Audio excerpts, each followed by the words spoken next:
Hello everyone, Dream Envoy here, and welcome back to more of Let's Play EG. Last time we played through the game on extreme difficulty, and as a result we managed to unlock the greatest and highest difficulty of the game, Ultimortal. Same as extreme, however, each sector has a time limit, only health can be upgraded, there are no red or green nanofields, and the enemies move faster. That time limit alone makes Ultimortal pretty difficult. The time limit is disabled for boss battles, so don't worry about that. Don't worry about having to defeat bosses within a certain amount of time. Save, of course, for Asha at the end of Sector X because, well, halfway through Sector X because that's technically not counted as a boss room, that's actually part of the sector. The lack of health also is a huge challenge compared to extreme. Basically, to get through Ultimortal, you gotta treat it as if you're doing a speedrun. For completing Ultimortal, you will unlock Turbo Mode, as well as all the hidden extra features that are not listed in the menu. I'm just going to commentate over the first sector. That is, I'm gonna do Sector 1 in live commentary, just so I can explain some of the things and give you an idea of what it's like. And then I'm going to do the rest of the difficulty with post-commentary, just so I can explain some key points. Anyways, here we go. Wish me luck, guys, because I've only experienced beating Ultimortal once, and it's not fun, because that time limit can be pretty darn annoying. Are you sure? Bring it on, or not really? Intro is the same as before.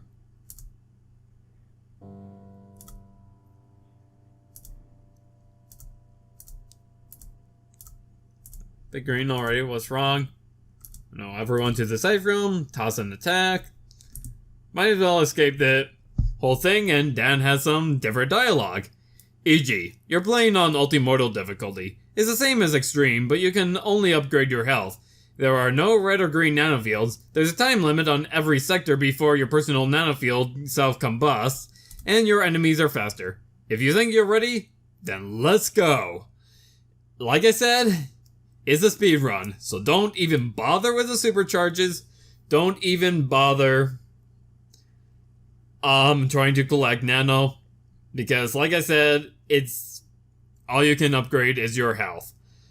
In fact, it's impossible to get most of the nanofields because you're either have to upgrade your strength or because you're gonna have to upgrade your strength for Sector 1, and you're gonna have to increase the power of your weapons, and on top of that, it's really difficult to just go out of your way killing things Proxima. Since you can't upgrade your Tossin or Kamado, that means that Proxima is invincible. I should actually be explaining this in the post-commentary, but as you can see, Sector 1 is gonna start off with 4 minutes. That's the amount of time Dan Remar expects you to complete the first sector. Even though that I jumped right in front of that Tossin and didn't even notice me. Anyways, first level up. Like I said, you cannot upgrade anything else but your health. So don't even bother grabbing any of the ammunition as well, like the machine gun ammunition to the left. Why? Because you cannot pick up the machine gun unless you have a Tossin of 3, and you can only upgrade your health in this difficulty. I think we're all set for heading out. Don't be surprised when I start talking to you through the speakers like this. Yeah, and the dialogue is, say for the very first one, is pretty much the same. You might as well play this game with 0 kills, which will allow you to unlock the massacre, so I can go ahead and show off how the massacre works. Or maybe you don't get the massacre and Ultimortal difficulty. Alright, well, maybe? Because it's totally possible to recruit Dan Sexy. I actually gotta try that. But yeah, otherwise, dialogue is completely the same.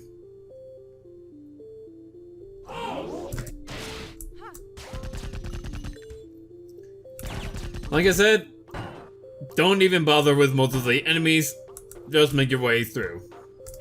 Actually, gonna go down here simply because there's more nano. More enemies, but more nano.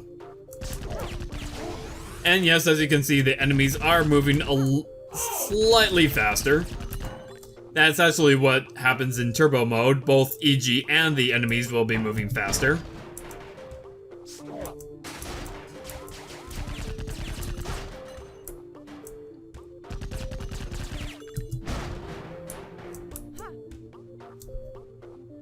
Since I doubt you'll be able to handle any no weapons but the shotgun, practice and get good with it. The more efficient you can kill your enemies, the better.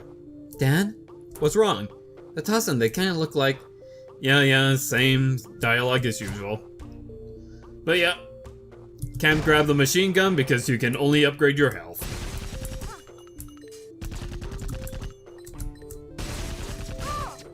Thanks for destroying that. Go ahead and use your last point to upgrade your health even more. And there you go, that's Sector 1 complete. I'm just gonna go over the highlights of the future sectors, speeding up like usual, only slowing down when I want to talk about certain points. And of course, slow down to normal speed when I'm facing bosses as well. Alright. I'll see you in post-commentary then. Alright, Sector 2, Reality, where we first started using our cracked. Unfortunately, of course, since this is Ultimortal mode and you can only upgrade your health, there's really no use trying to crack anything. Just go through this level as fast as you can, collecting nanos. Don't even bother killing enemies because, well, there's really no point in fighting enemies. It really just wastes time, and the only thing you get out of it is nano, which there is more than plenty of throughout the area anyways. Aside from that, it's not really much to it. Just quickly going through. Don't even bother with the posters. Supercharges are pretty much impossible anyways. Alright, moving on to Sector 3. Because I was playing pacifistically, I did not have to worry about enemies attacking me whatsoever. So just go through the level, collecting as much nano as you can, and it's really not that difficult at all if you know what you're doing. I mean, it's not really that big of a map, and by this point of the game, you should have Sector 3 memorized anyways. If you break the truce, you can get into a battle with... oh my god, I actually forgot his name already. Crotera, that's right. Man, he's such a forgettable character, I forgot his name. Anyways, because I was playing pacifistically, I ended up skipping his battle, but his battle really isn't all that different from the normal and extreme versions. Then again, I never showed the extreme version of his battle either. Anyways, Sector 4, unfortunately there's no shortcuts because shortcuts require you to have the rocket in place. So just, as well as strength if you want to take the path through the shield door. So just make your way through. The hovercrafts or rather the shredders are very helpful for getting through this area pretty darn quickly, but if you don't want to kill any enemies and trying to stay pacifistically, don't even bother with the shredders. It's still very possible. Alright, Sector 5. This is a pretty big sector, but it thankfully is very straightforward. What's even greater is the fact that the Tossin and Kamados are going to be distracted from each other, so there's not really that big of a threat of them attacking each other. Well, attacking each other. Of course there's tons of worry about them attacking each other, but that's the point. The point is that they're too distracted trying to kill each other that they'll tend to ignore EG. therefore making it rather easy to sneak on by. Unfortunately, of course, since you can't upgrade your Tosin or Crack, you will not be able to use a nuke, and thus you'll have to battle Asha completely normally.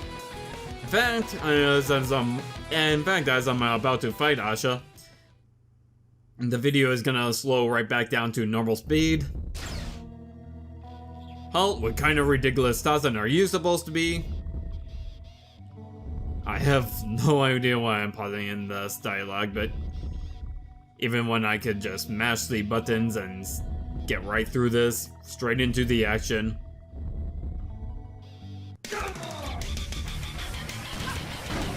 So here it is, Asha on Ultimortal. Like in the description that Daniel Remar left, it's identical to the extreme version. It's just that you cannot use the nuke to end it instantly. What I kinda like doing is quickly unducking when he's shooting those lasers.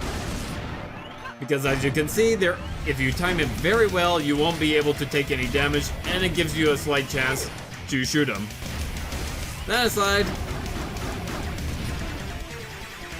just keep on going through the battle. When he's ducking, simply move out of the way.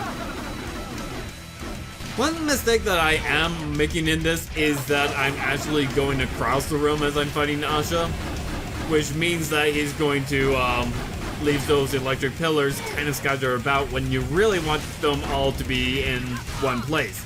That way you would have a larger battlefield to fight him in, and thus more room to dodge.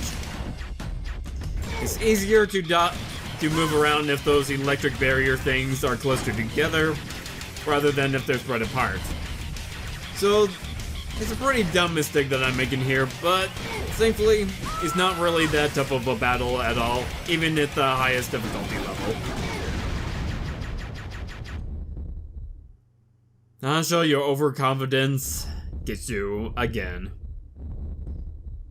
Even without the nuke, you're not even that tough of a boss. Alright. Speeding up again, and you get into Sector 6. This is one sector that I've always been worried about because it's pretty darn maze-like. But if you actually know the maze very well, it's not too bad. The best thing to do is actually take the bottom path, as all the Tosin and Commandos are, as it's pretty much a straight path, unlike the other one where it's gonna have a whole bunch of, curves and, well, mostly slopes, and also that annoying shredder, which is why it's pretty much better to just take the straight path, activate the terminal, and then backtrack. When you do that, it actually turns out to be rather short. Don't even bother with the upper section because the only thing up there is the poster and Yuba Sarah. Anyways, Sector 7. Pretty straightforward, just quickly ignore the enemies and make your way straight to the ship.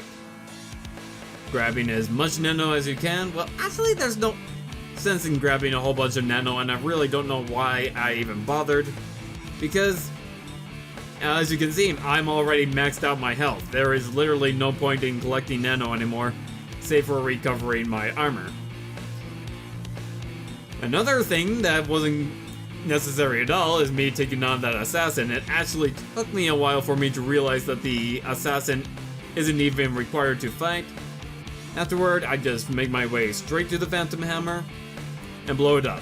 These beasts make it very annoying to climb up, but ironically, if they hit you in just the right way, they might actually knock you up the platform, which ironically makes it kind of easy for you and saves you a little bit of time.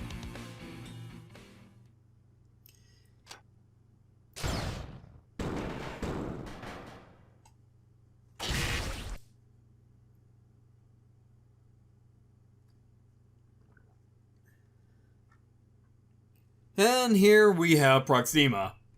This is a boss that I've been exceedingly nervous about because I remember my very first time playing this game on Ultimortal and being stuck on Proxima for like hours and hours and hours. I remember fighting Proxima for like, okay, maybe it wasn't hours and hours and hours, maybe it was more like 45 minutes stuck in this boss, but it still left a bad taste in my mouth. However, I was already pleasantly surprised to be doing a good job. I'm actually doing a better job than in extreme mode, because in extreme mode I was trying to get the supercharge. A supercharge that really isn't worth it, especially when I showed off how to get it in normal mode.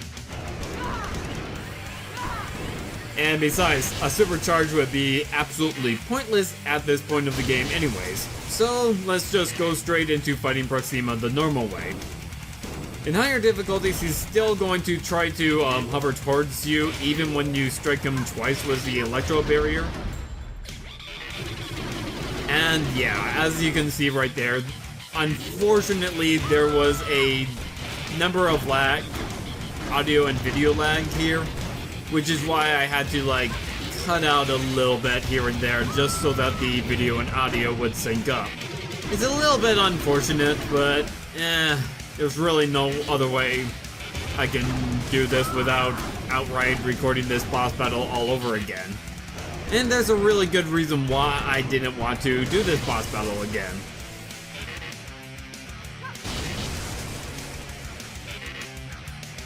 Thankfully, it seems like I got the video and audio synced up pretty well, and Proxima gets particularly close. Just use your resonant detonator to kick them away. Otherwise, it's just a matter of waiting for those terminals to reactivate. Whenever he's using those pulse cannons, just duck on the bottom floor and he will never be able to hit you. I keep saying he, even though that is technically an it. Proxima is a robot after all, and that's why killing him does not increase your kill count. See, it's an inanimate object, and I have a habit of calling it a him.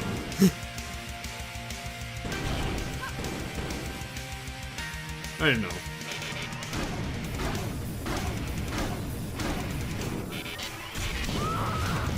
Probably because I always imagined Proxima speaking in a male voice, but anyways. As you can see, my health is getting incredibly low.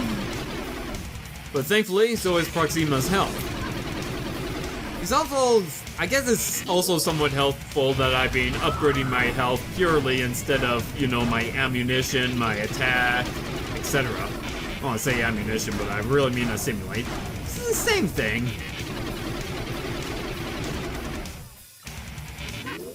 Now I'm getting dangerously low. Low on armor, low health, and remember, bosses don't drop any red or green nano. In fact, red and green nano has been removed from the game entirely. So it seems like I'm about to lose, right? Nope, I was about to win.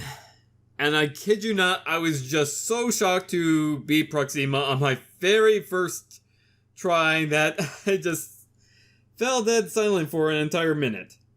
Like I said, I was not looking forward to this fight whatsoever, on the basis that the first time I played this game on Ultimortal mode, I was stuck on Proxima for like, I don't know how long, 1 or 2 hours. I was definitely stuck on it longer than when I was playing my recent playthrough of Extreme mode.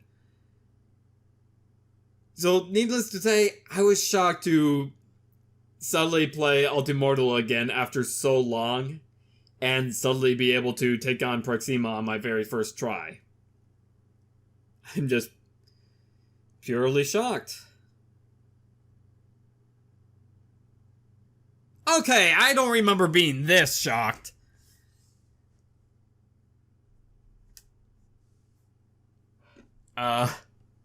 Maybe I should cut it? Okay, there I go, and there I am speeding up the dialogue.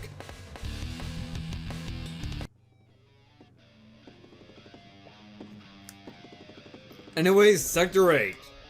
First time that we come across an Annihilator. Well, 2 Annihilators. I did go out of my way to grab the trap mine because the level, they give you more than enough time to complete this sector.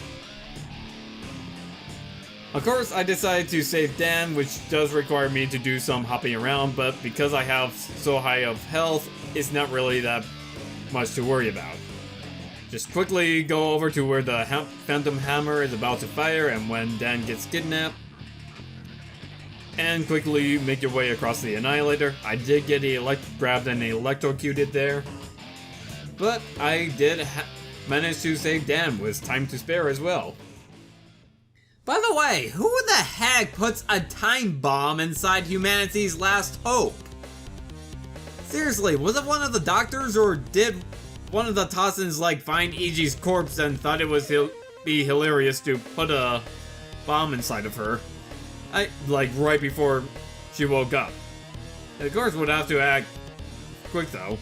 Anyways, in your previous playthroughs, which of course you would have to play through both normal and extreme to unlock Ultimortal difficulty in the first place, you should by then remember where all the terminals is and be able to get rid of that bulkhead door pretty quickly. After that, it's just a matter of getting the elevators set up. I had a little bit of a trouble there because I needed to crack those doors as those troopers are attacking me. Anyways, don't have to worry about turrets because I decided to keep all the Tossin alive. If I wanted to, I could have used that remaining 4 minute to go ahead and recruit Ansaxi, but I didn't. Which turned out to be a huge mistake because Iosa on Ultimortal difficulty, without Ansaxi to help out, becomes incredibly difficult of a boss fight. I kid you not, I had to cut out a good 30 minutes of me just failing repeatedly on this boss. You'll see pretty shortly why this boss battle was so difficult. Right now, it's just a matter of getting up to those electric pillar things. I forgot exactly. Electro pads, that's what they're called officially. It's the same ones that used in the Proxima fight. Anyways, try your best to lure Iosa to one side. Unfortunately, I activated those way too soon. So now I'm just going back and forth right here, just prepping up those platforms to be destroyed the next time I step underneath them. There's Iosa Velocithor right there. And now it's just a matter of leading her underneath. And there you get to see exactly what makes this boss battle though difficult. Those spinning shuriken or things. I don't know. They look like shurikens. That's what I think they look like. Because as Iosa loses more and more health, she'll spawn more and more of them. In fact, every time a health bar of her is depleted, she'll drop a brand new one. She does take minor damage with a shotgun, which is why I'm occasionally shooting her. And shoot, she wasn't quite underneath her. Yeah, she wasn't quite underneath the platform there, but I got her on the second time. Now it's just a matter of going back and forth. Now those shurikens are especially annoying when they're going in opposite directions, so try your best to get them to move in the same direction if possible.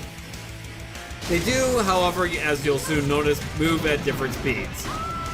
Got right ahead and spawned that platform pretty early, which isn't necessary, but could be helpful. Yep, as you can see, that final shuriken is going wicked fast.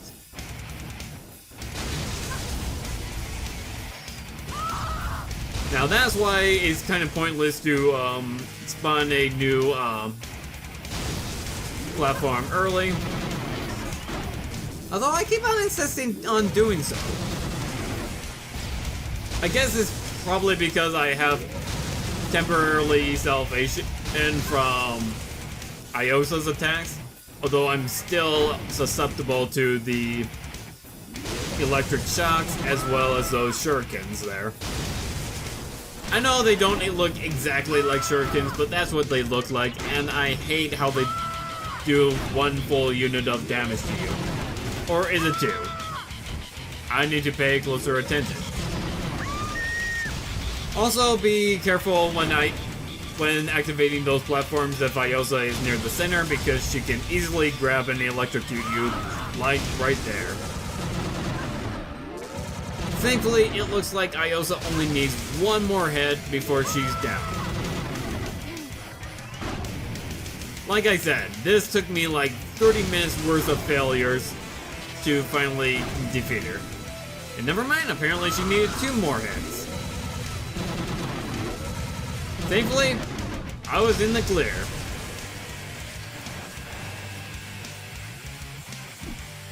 Now we have Iosa in the nude, aka Iosa the Invincible.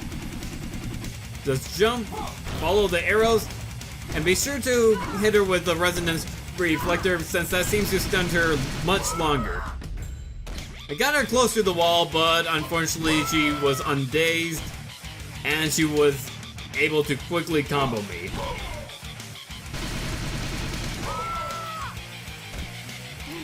As you can see, I'm about to fail.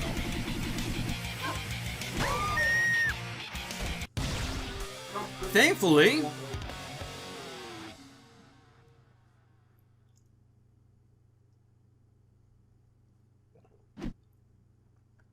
you don't have to fight her Annihilator form anymore. Just her Invincible form. And just like any other boss that Iji loses to, she'll leave behind a hint as to how to defeat her. I'll make sure to hit her hard, and if that works, I'll just keep on kicking her.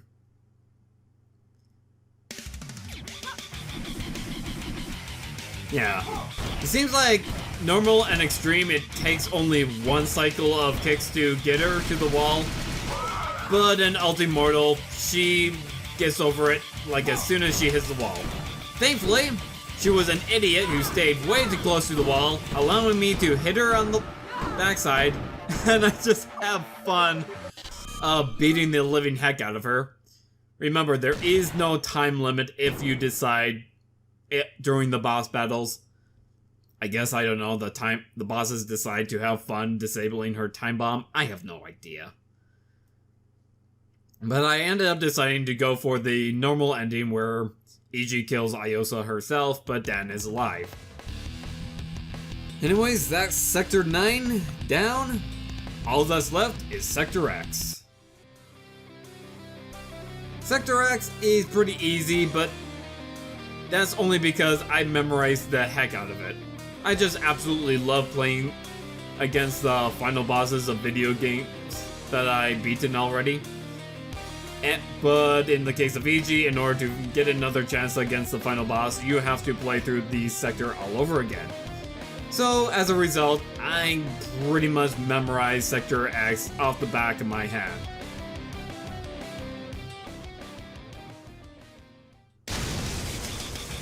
Unfortunately, as you can see, Asha is the exception when it comes to that time limit.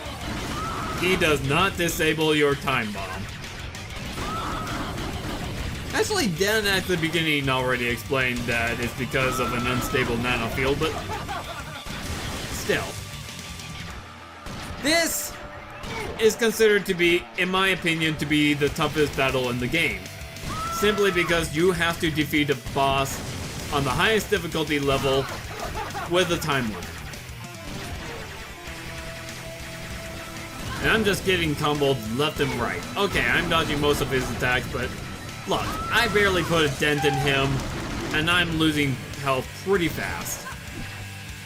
Now, restore point will still work, but by then you would have already depleted some time. So if you end up dying to Asha, you can pretty much kiss this playthrough goodbye.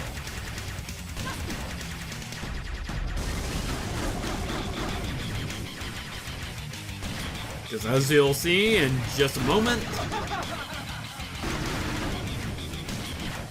if it'll actually happen,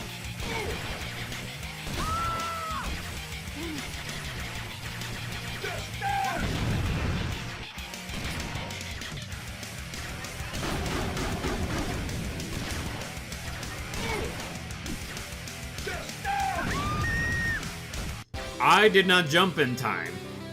And that was incredibly upsetting. So I got right ahead and decided to fight Asha again, even though that I'm pretty sure that I'm just gonna either game over or if I do somehow beat him, I'll end up dying right outside the final boss room. But believe it or not, I didn't. I actually don't. And as a result, I ended up beating Ultimortal version of Sector X on my very first try. Something that I never dreamed to do, simply because without the Velocithor, Asha is required. Thankfully, I'm starting to do a lot better on my second attempt than on my first. I don't know, maybe Asha got a little bit overconfident after seeing Iji die once, but still. Yeah, don't do any tall hops unless it's absolutely necessary, because you do not know when Asha is gonna spawn right above you and do that down thrust.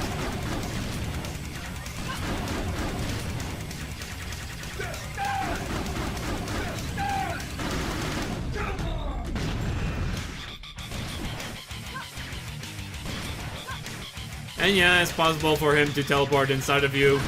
Unfortunately, he doesn't lose his other arm, he just causes Easy to lose a bunch of armor. But there we go. Took out Asha, and I gotta say, if you have around 4.5 minutes left, you can pretty much assume that you'll be able to beat this level just fine, so long as you don't dilly-dally. Keep your resonant detonator off, just so you can stun enemies and get rid of those Sky Mashers. And after that, just quickly climb your way back up. Ignore everything else, don't even bother with these last turrets. Just make your way up to the final boss. In fact, I had so much time to spare that if I wanted to, I could go back and fight Tor. I could give Tor a supercharge and, not a supercharge, but maximum charge and fight him that way. As a matter of fact, maximum charge Tor is considered to be the toughest challenge of the game when playing on Ultimortal difficulty. I decided not to do that, as there are already tons of videos on YouTube where people fighting maximum charge Tor on Ultimortal difficulty. In fact, even the creator of the game, Daniel Riemeyer, uploaded a YouTube video of him fighting Tor on Ultimortal with a maximum charge. So here I am playing Ultimortal Tor on just a regular charge, which there isn't nearly as many videos out on YouTube. I guess it's because Ultimortal Tor is just more popular. Well, maximum charge Tor is just more popular. So as a result, there's not a whole lot of videos of people facing Tor normally on Ultimortal. But then again, it's literally identical to Extreme. It's just that you're not... It's just that Tor won't drop any health when you deflect those super orbs.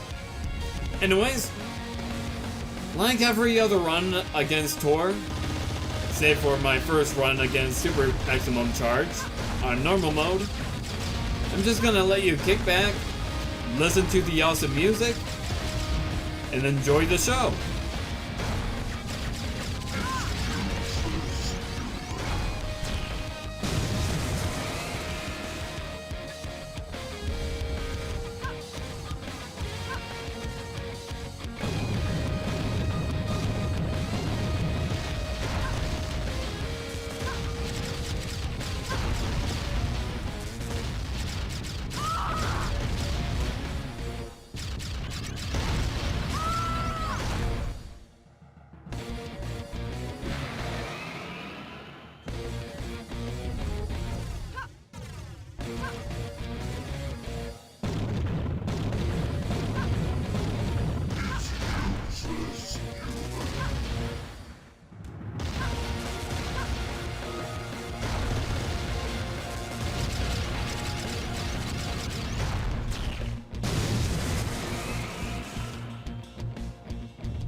Sorry.